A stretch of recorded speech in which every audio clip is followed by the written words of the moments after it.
Today we are going to discuss about pose called Anjaneya asana. To do Anjaneya asana, you come in to your Ashwasanchalana position and then you extend your leg back as much as possible.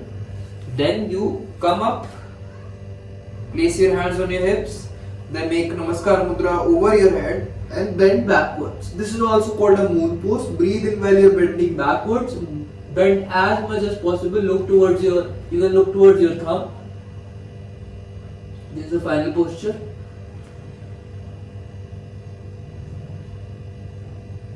And when you are done, come back to Aswasanchalana and then to your Adho Mukha Shavasana and back to Vajrasana.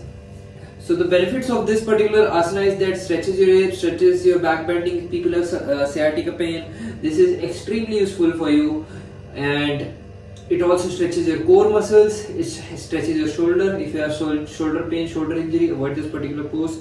If you have trouble bending back, you can use your hands to push your hip forward so that you can bend more backwards.